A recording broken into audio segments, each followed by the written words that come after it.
नमस्कार प्यारे बच्चों, स्वागत है आप सभी का एक बार फिर आपके अपने YouTube चैनल लेके फ्यूचर एकेडमी पर। मैं अजित कपासिया। प्यारे बच्चों, आज से हम यूपीएससी स्पेशल फाउंडेशन बैच शुरू कर रहे हैं, जिसमें आपको हिस्ट्री, पॉलिटी, ज्योग्राफी, इकोनॉमिक्स और जितने भी यूपीएससी के सब्जेक्ट्स हैं वो सभी पढ़ाए जाएंगे।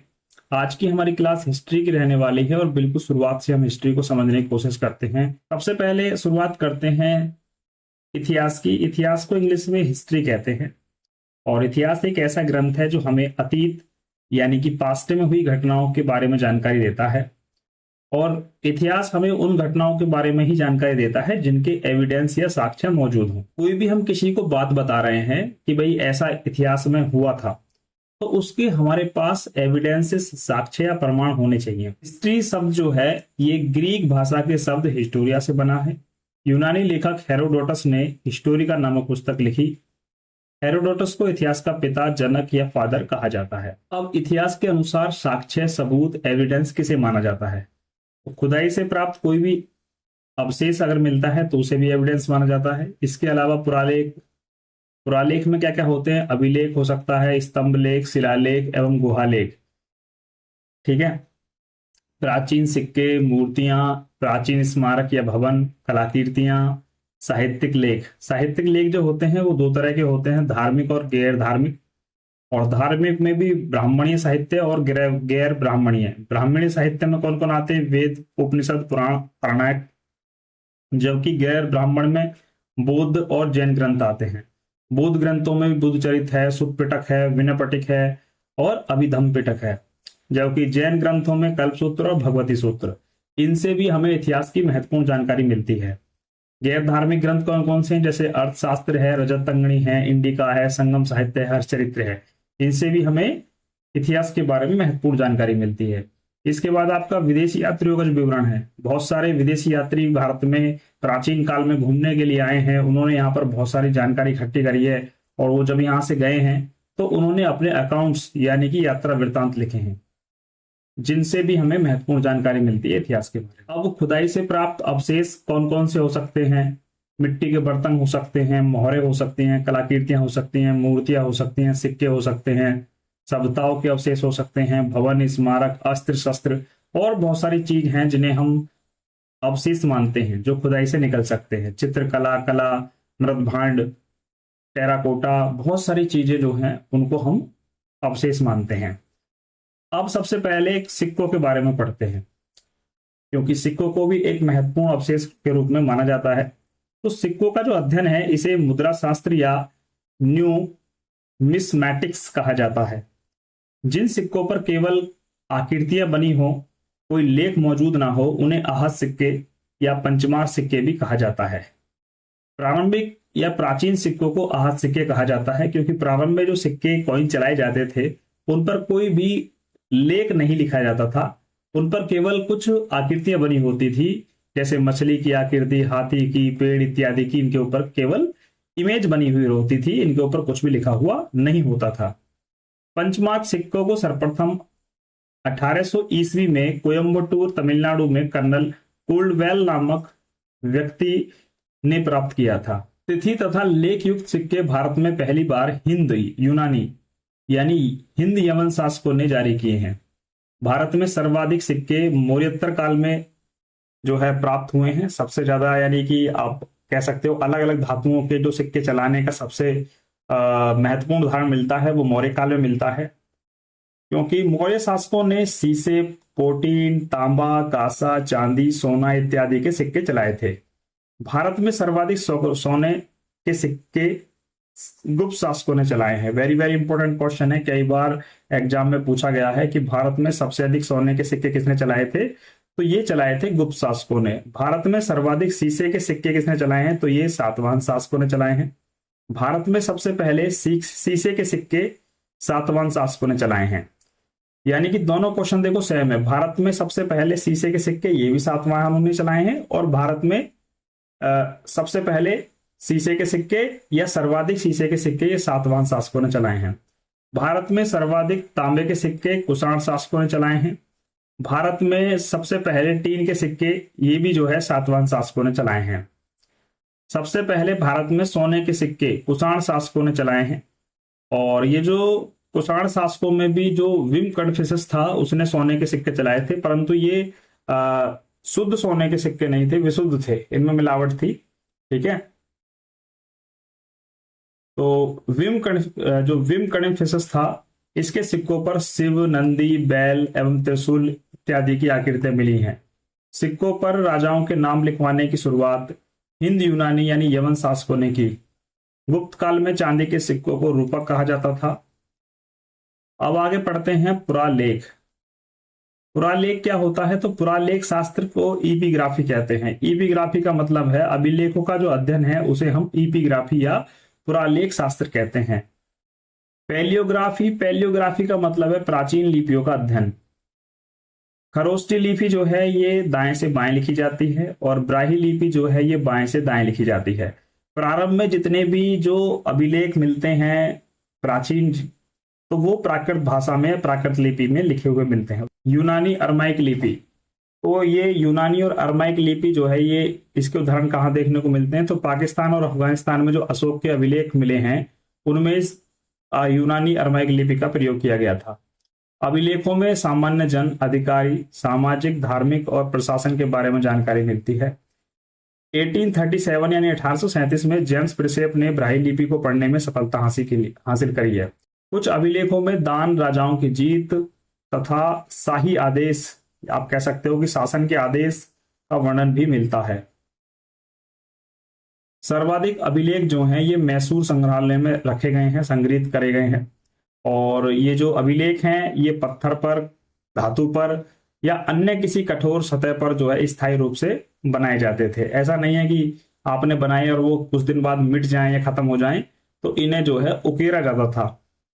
अभिलेखों के प्रकार, अभिलेखों को इंग्लिश में इंस्क्रिप्शंस कहते हैं। क्या कहते हैं? इंस्क्रिप्शंस कहते हैं। तो ये 3 प्रकार के अभिलेख होते हैं। पहला है स्तंभ लेख जिसे हम पिलर एडिक्ट्स कहते हैं, दूसरा है शिलालेख जिसे हम रॉक एडिक्ट्स कहते हैं, और तीसरा है गुहा लेख जिसे हम केव इंस्क्रिप्शंस कहते हैं। स्तंभ लेख जो हैं ये पॉलिशदार पत्थरों के बने होते थे और इन्हें खंभों पर लिखा जाता था। ठीक है, यानी पॉलिशदार पत्थरों से बने हुए ऊंचे खंभे होते थे जिन पर इनको लिखा जाता था। उसके बाद है शिलालेख। शिलालेख जो है ये बड़े पत्थरों या चट्टानों पर लिखे जाते थे। गुहालेख का मतलब है ये गुफाओं की दीवारों पर लिखे जाते थे और मोस्टली अगर आप देखोगे ज्यादातर ये दान से संबंधित है। कोई भी राजा जब दान करता था तो उसकी जानकारी जो है वो गुहालेखों के रूप में लिखवाया करता था। अब कुछ प्रमुख अभिलेखों के बारे में जानकारी प्राप्त करते हैं। ऐरण अभिलेख जो कि सागर मध्य प्रदेश में पड़ता है, सागर जिला है मध्य प्रदेश में, वहां पर भानुगुप्त के द्वारा इसे लिखवाया गया था और ये भारत में पहला सती प्रथा का जो उदाहरण मिलता है। तो कई बार क्वेश्चन भी आ गया है कि भारत में सबसे पहले सती प्रथा का उदाहरण किस अभिलेख से प्राप्त होता है? तो ऐरण अभिलेख से प्राप्त होता है। जूनागढ़ अभिलेख जो है ये रुद्रदामन जो कि शक शासक था उससे संबंधित है और ये संस्कृत में जारी प्रथम अभिलेख है। दूसरा है आपका भीतरी स्तंभ लेख जो कि गाजीपुर उत्तर प्रदेश से संबंधित है। ये गुप्त शासक से संबंधित है और इस अभिलेख से हूणों के आक्रमण का उल्लेख मिलता है। नेक्स्ट है आपका हाथी गुम्फा अभिलेख जो कि कलिंग राजा खारवेल से संबंधित है। नेक्स्ट है आपका ऐहोल अभिलेख जो कि पुलकेशिन द्वितीय जो कि एक चालुक्य शासक था उससे संबंधित है और इसे इसके दरबारी कीर्ति द्वारा रचित किया गया है, यानी उसके दरबारी का नाम था कीर्ति जिसने जो है ऐहोल अभिलेख को लिखा था या लिखवाया था।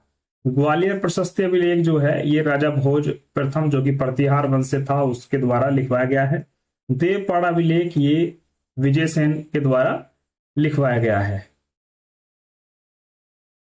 मधुवन एवं बांसखेड़ा अभिलेख ये हर्षवर्धन से संबंधित है और हर्षवर्धन वर्धमान वंश से संबंधित था। मंदसौर प्रशस्ति यशोवर्मन जो कि मालवा का राजा था उससे संबंधित है और यशोवर्मन जो है इसको जनेन्द्र कहा गया है इस मंदसौर प्रशस्ति अभिलेख के अंदर। नासिक अभिलेख जो है ये गौतमी वल्लभश्री जो कि सातवाहन शासक था उससे संबंधित है। प्रयाग स्तंभ लेख अशोक से संबंधित है। इसके अंदर जो है कारुवाकी एवं तीवर का उल्लेख मिलता है। कारुवाकी अशोक की एक पत्नी का नाम था और तीवर जो है इसका एक पुत्र था। प्रयाग प्रशस्ति जो है ये समुद्रगुप्त से संबंधित है और इसकी रचना हरिसेन ने करी है।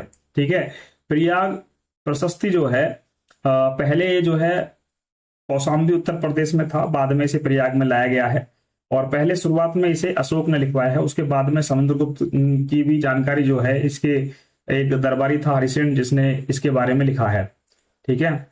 उदयगिरी गुहा लेख जो है ये चंद्रगुप्त द्वितीय के द्वारा लिखाया गया है, और इसका जो लक्ष्य था वो संपूर्ण पृथ्वी को जीतना था। यानी कि चंद्रगुप्त द्वितीय जो है ये पूरी पृथ्वी को जीतना चाहता था, और ये जानकारी हमें उदयगिरी गुहा लेख से प्राप्त होती है। इसके बाद है मेहरौली स्तंभ लेख। मेहरौली स्तंभ लेख जो है ये कुतुब मीनार परिसर दिल्ली में स्थित है। पहले ये मध्य प्रदेश में था, बाद में इसको जो है मेहरौली दिल्ली लाया गया है। मथुरा स्तंभ लेख ये उत्तर प्रदेश में है, और ये चंद्रगुप्त सेकंड से संबंधित है, और ये प्रथम गुप्त अभिलेख है, यानी गुप्त शासकों का प्रथम अभिलेख आप कह सकते हो। बौद्ध स्तंभ लेख ये भरभूत मध्य प्रदेश में है, और इसे राजा वासुदेव जो कि शुंग वंश से संबंधित था उसने लिखवाया था। गरुड़ स्तंभ लेख ये विदिशा मध्य प्रदेश में है। उसके बाद है आपका बिहार स्तंभ लेख जो कि पटना बिहार में है, और इसे स्कंदगुप्त से संबंधित है। ये बिलसाड़ स्तंभ लेख ये एटा उत्तर प्रदेश में है, और ये कुमारगुप्त प्रथम से संबंधित है। तालगुड़ा स्तंभ लेख सिमोंग मैसूर कर्नाटक से संबंधित है, और ये शांति वर्मन से संबंधित है। अब कुछ विदेशी यात्रियों का विवरण देखते हैं। सबसे पहले यूनानी लेखक देखते हैं। तो हेरोडोटस जो कि एक यूनानी लेखक था, इसकी पुस्तक का नाम हिस्टोरिया है, और इसे इतिहास का पिता या जनक कहा जाता है। जनक का मतलब फादर। दूसरा एक लेखक है जो कि यूनानी लेखक ही है, जिसका नाम है टॉलमी। इसने ज्योग्राफी नामक पुस्तक लिखी है, और इसने प्राचीन भारतीय भूगोल एवं वाणिज्य की जानकारी जो है इस पुस्तक के अंदर दी है। नेक्स्ट है आपका मेगस्थनी जो कि एक यूनानी लेखक था। ये सेलुकस निकेटर का राजदूत था, जो कि चंद्रगुप्त मौर्य के दरबार में सेलुकस निकेटर का राजदूत बनकर के आया था। इसने अपनी पुस्तक इंडिका लिखी है, और इसने मौर्य काल के बारे में जानकारी दी है। इसके बाद एक और यूनानी लेखक हुआ है जिसका नाम है स्ट्रैबो, और स्ट्रैबो जो है मेगस्थनीज के विवरण जो कि अकाउंट्स उसके द्वारा दिया गया है उसको गलत मानता है। ये कहता है कि इसमें जो बातें लिखी गई हैं ये बढ़ा चढ़ा कर लिखी गई हैं, ये सच नहीं है। तो स्ट्रैबो जो है मेगस्थनीज की जो बात थी उसको गलत मानता है, इंडिका के अंदर जो लिखी गई है। फाइयान, चीनी यात्री फाइयान, ये चंद्रगुप्त द्वितीय के शासनकाल में भारत आया था। ये बहुत इंपॉर्टेंट क्वेश्चन है। छोटे लेवल के जितने भी एग्जाम होते हैं उनमें कई बार पूछा गया है कि फाइयान जो है किस देश का यात्री था। तो एक चीनी यात्री था। किसके शासनकाल में भारत आया है? तो चंद्रगुप्त द्वितीय के शासनकाल में भारत आया है, और इसकी रचना का नाम था फोगेओजी। यानी इसने जो अपना यात्रा वृत्तांत या अकाउंट लिखा है उसका नाम था फोगेओजी। भारत की आर्थिक, सामाजिक एवं धार्मिक स्थिति का वर्णन किया है, और अधिकांश इसने मध्य प्रदेश के बारे में बताया है। यह भारत में 14 वर्ष तक रहा है, और जितने भी चीनी यात्री आए हैं उन्होंने जो है भारत में पहले वो शिक्षा ग्रहण करने के उद्देश्य से आए हैं, और उन्होंने बौद्धिक जितने भी बौद्ध धर्म से संबंधित ग्रंथ थे उनको एकत्रित किया है, इकट्ठा किया है। इसके बाद है संयुगन जो कि एक चीनी यात्री था। ये 3 वर्ष तक भारत में रहा है, और इसने जो है बौद्ध धर्म की जानकारी जुटाई है। वेनसांग ये भी एक चीनी यात्री है, और ये हर्षवर्धन के दरबार में आया है। इसको आप ऐसे याद रख सकते हो कि है से वेन और है से हर्ष। वेनसांग हर्षवर्धन के शासनकाल में भारत आया है। इसने अपना यात्रा वृत्तांत सरयू की सी यू की लिखा है, जिसमें 138 देशों के बारे में विवरण मिलता है। यह भारत में 15 वर्ष तक रहा है। नालंदा विश्वविद्यालय में इसने सुरक्षा प्राप्त की है, और बौद्ध धर्म के ग्रंथों को इसने एकत्रित किया है। इत्सिंग ये एक चीनी यात्री था जो कि 7वीं शताब्दी में भारत आया है, और इसने नालंदा एवं विक्रमशिला विश्वविद्यालयों के साथ जो है भारत का वर्णन किया है। टेसियस ये एक ईरानी लेखक था, और ये एक राजवैद्य भी था। डाइमेकस ये बिंदुसार के दरबार में आया था। डायनोसियस ये अशोक के दरबार में आया था। पिलनी इसने नेचुरल हिस्ट्री नामक पुस्तक लिखी है, और भारतीय पेड़ पौधे, पशु पक्षियों और खनिज पदार्थों के बारे में इसने जानकारी दी है। अलबरूनी एक अल्बरी लेखक था, और ये महमूद गजनवी के साथ भारत आया था। इसने अपना यात्रा वृत्तांत किताबुल हिंद या तहकीक ए हिंद लिखी है। इब्न बतूता इसका जो यात्रा वृत्तांत है उसका नाम है रिहिला। 1333 में इसकी नॉलेज से या ज्ञान से प्रसन्न होकर मोहम्मद बिन तुगलक ने इसे दिल्ली का काजी या न्यायाधीश नियुक्त किया है। कई बार क्वेश्चन आ चुका है, इसलिए इंपॉर्टेंट है कि इब्न बतूता जो है इसे दिल्ली का न्यायाधीश या काजी किसने नियुक्त किया है? तो मोहम्मद बिन तुगलक ने 1333 ईस्वी में। सुलेमान ये भी एक अरबी लेखक था। इसकी पुस्तक का नाम है सिलसिला उत तवारिख। इसने पाल प्रतिहार एवं राष्ट्रकूटों का वर्णन किया है। अल बिलादुरी ये एक अरबी लेखक था। इसकी रचना का नाम फतहुल बुल्दान है, और भारत पर अरबों के आक्रमण की जानकारी के बारे में इसने लिखा है। अल मसूदी जो है ये भी एक अरबी लेखक है, और इसकी रचना का नाम महल था। अल बिरूनी ये एक अरबी लेखक है, और अरबी लेखक के साथ साथ ये एक गणितज्ञ और ज्योतिषविद भी था। अब देखते हैं साहित्यिक स्रोत कौन कौन से हैं। तो अर्थशास्त्र, जो कि कौटिल्य, और कौटिल्य के दो नाम और हैं, चाणक्य और विष्णुगुप्त की रचना है। इसमें मौर्य काल की जानकारी मिलती है। पूछा जाता है ऐसे भी आपसे एग्जाम में कि अर्थशास्त्र जो है ये किससे संबंधित है, तो ये इकोनॉमिक्स से संबंधित नहीं है बल्कि ये पॉलिटी से संबंधित है। रजत तंगणी ये कल्हड़ की पुस्तक है और इसमें कश्मीर के राजवंशों की जानकारी मिलती है। पृथ्वीराज रासो चंद्रप्रदायी की रचना है। ठीक है। हर्षचरित जो है ये बाणभट्ट की रचना है। मच्छकटिकम शूद्र की रचना है। महाभास पतंजलि की रचना है। अष्टाध्यायी जो है ये पाणिनि की रचना है और ये हिंदी व्याकरण की, आप कह सकते हो व्याकरण की प्रथम पुस्तक मानी जाती है। रामायण जो है ये वाल्मीकि ने लिखी है और महाभारत वेद व्यास ने लिखी है। महाभारत का पुराना नाम जय संहिता है और रामायण और महाभारत जो है ये दोनों के दोनों महाकाव्य हैं।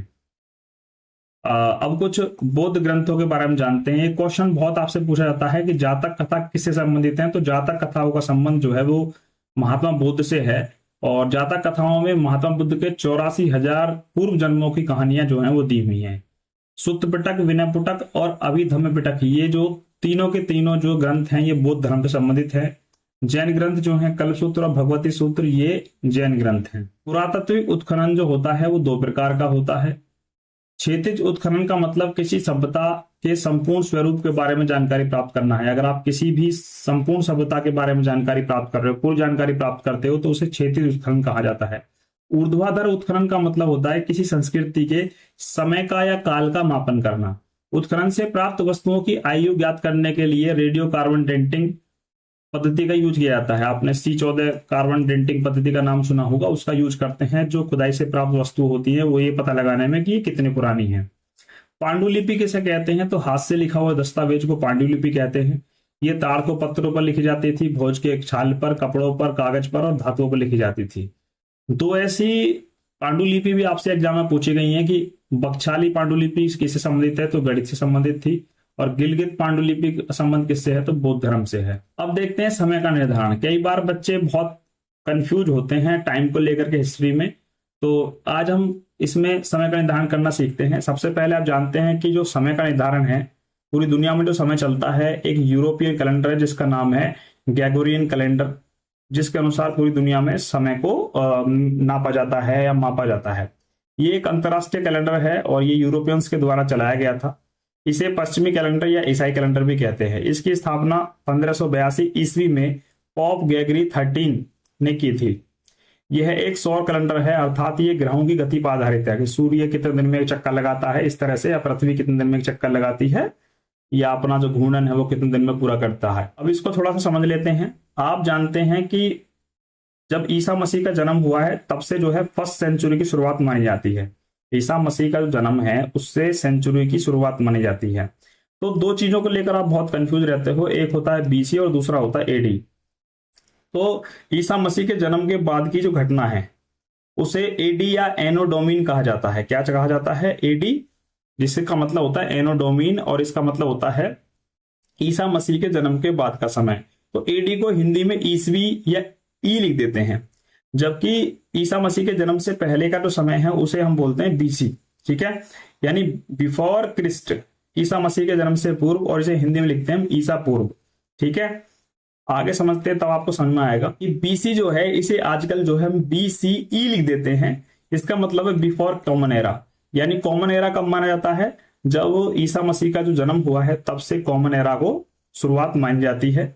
और एडी को जो है हम सीई लिख सकते हैं, जिसका मतलब होता है कॉमन एरा, सामान्य सम्मति या वर्तमान युग। ठीक है, तो जब से ईसा मसीह का जन्म हुआ है तब से सेंचुरी की शुरुआत मानी जाती है और तभी के समय को कॉमन एरा भी कहते हैं। तो एडी को हम सीई लिख सकते हैं और बीसी को हम बीसीई भी लिख सकते हैं। हिजरी संवत, तो हिजरी संवत जो है ये 622 ईस्वी में मोहम्मद साहब की मक्का से मदीना की जो यात्रा थी, यानी जब मोहम्मद साहब मक्का को छोड़कर मदीना जाते हैं तो तब चलाया गया था। विक्रम संवत ये 57 बीसी में चलाया गया है और इसे राजा विक्रमादित्य ने शुरू किया था और हिंदू पंचांग का ये मुख्य आधार माना जाता है। ग्रेगोरियन कैलेंडर से ये 75 वर्ष आगे है।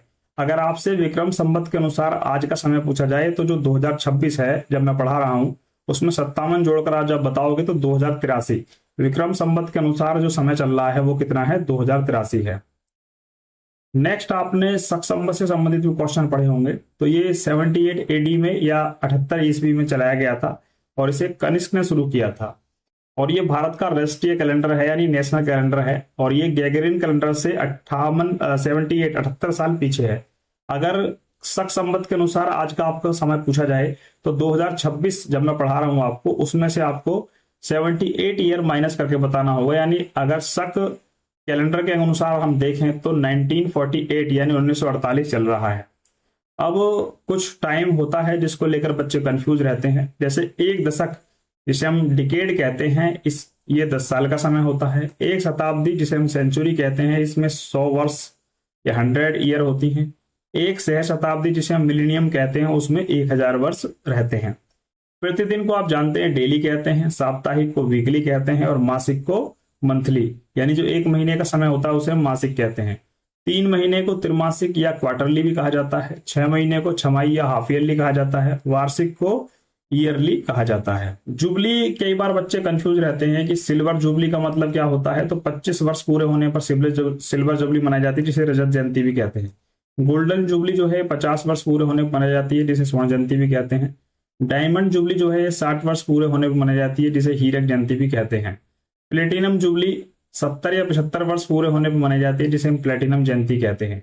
रूबी जुबली 40 वर्ष पूरे होने पर मनाई जाती है और सेफियार जुबली जो है 65 वर्ष पूरे होने पर मनाई जाती है। अब हम देखते हैं कि जो हमारा इतिहास है, भारत का इतिहास, उसे 3 पार्ट्स में डिवाइड करके पढ़ा जाता है।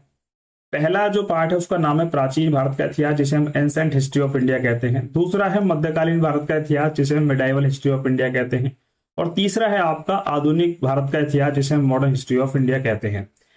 इनके टाइम पीरियड की बात करें तो अननोन से लेकर के 712 यानी अज्ञात से लेकर के 712 ईस्वी तक का जो समय है उसे हम प्राचीन इतिहास कहते हैं। प्राचीन इतिहास के बारे में या प्राचीन इतिहास के अंदर हम किन किन चीजों के बारे में पढ़ते हैं, तो मानव की उत्पत्ति, पूरा पाषाण काल, सिंधु सभ्यता, वैदिक सभ्यता, महाजनपद काल, मौर्योत्तर काल, गुप्त काल, यानी इनके बारे में हम जो है प्राचीन इतिहास में पढ़ते हैं।